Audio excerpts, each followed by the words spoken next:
कल box office के ऊपर दो बड़ी मूवीज रिलीज हुई। एक योद्धा और दूसरी बस्तर। लेकिन कहीं ना कहीं ये दोनों ही मूवीज बॉक्स ऑफिस के ऊपर स्ट्रगल करती हुई नजर आ रही हैं।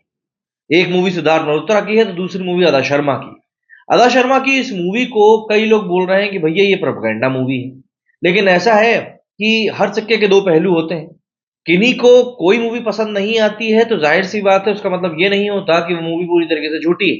लेकिन हाँ, इस बात से डिनाई नहीं किया जा सकता कि ये मूवी बॉक्स ऑफिस के ऊपर इस समय स्ट्रगल करती हुई नजर आ रही है। शुरुआत करते हैं सिद्धार्थ मल्होत्रा की फिल्म योद्धा के साथ में, जिनको खुद एक बड़ी मूवी के हिट होने की जरूरत है, क्योंकि पिछले 12 सालों में उनकी जो मूवीज हिट हुई हैं उसमें सिर्फ एक ही मूवी शामिल है और वो है एक था विलन। और उसमें भी रितेश देशमुख उनके साथ में थे। तो यहां पर क्या उनको हिट मिलेगी, ये एक बड़ा सवाल था। दरअसल आर्मी सोल्जर के किरदार में सिद्धार्थ मल्होत्रा को पिछले कुछ समय में काफी पसंद किया गया है। और यही कारण है कि योद्धा मूवी में भी वो एक सोल्जर बनकर ही नजर आए हैं। ये कोई बहुत बड़ा गैम्बल नहीं था। लेकिन सिद्धार्थ मल्होत्रा के लिए आने वाले समय को अगर आसान करना था खुद के लिए, तो इस मूवी का हिट होना बहुत जरूरी है। 65 करोड़ के बजट के साथ ये मूवी बनी हुई है, जिसमें कि 55 करोड़ इस मूवी की लागत में लगा है और 10 करोड़ जो है इसके प्रमोशन के ऊपर खर्च किया गया है। स्क्रीन्स की बात करें तो इस मूवी को नंबर ऑफ स्क्रीन्स करीब करीब चार, 3,500 या 4,000 मिली हैं। हालांकि इसके नंबर ऑफ शो 7-7,500 के आसपास है। लेकिन इस मूवी का जो पहले दिन का कलेक्शन है वो काफी ज्यादा निराशाजनक आया था। और सबसे बड़ी बात, इसके सामने कंपैरिजन में शैतान मूवी मौजूद है।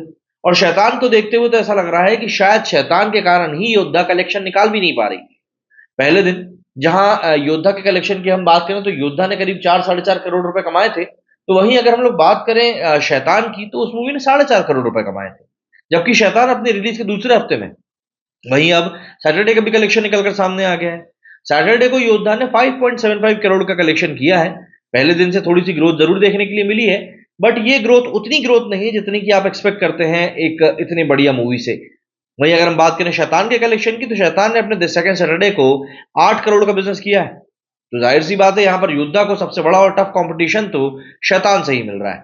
वहीं थिएटर मालिक भी ये चीज जानते हैं कि लोग शैतान ही देखने के लिए आ रहे हैं, इसलिए उनका भी प्राइम फोकस इस समय शैतान को ही लेकर है। टोटल कलेक्शन की बात करें तो 2 दिनों में टोटल कलेक्शन अब योद्धा का ऑलमोस्ट 10 करोड़ रुपए हो चुका है। 65 करोड़ के बजट में बनी इस मूवी के लिए 70 करोड़ रुपए कमाना जरूरी है अगर ये मूवी अपने आप को हिट कहलवाना चाहती है, जो कि फिलहाल होता हुआ दिखाई नहीं दे रहा है। अगर हम बात करें ऑक्यूपेंसी की, तो ऑक्यूपेंसी यहाँ पर ठीक ठाक ही गई है। 18.83% की ऑक्यूपेंसी गई थी, जिसमें कि मॉर्निंग शोज में 9.8%, आफ्टरनून शोज में 16.26, इवनिंग शोज में 20.1% और नाइट शोज में 29.14% का इसका ऑक्यूपेंसी गया है। वहीं अगर हम बात करें बस्तर की, तो बस्तर की हालत यहाँ पर और भी ज्यादा टाइट है।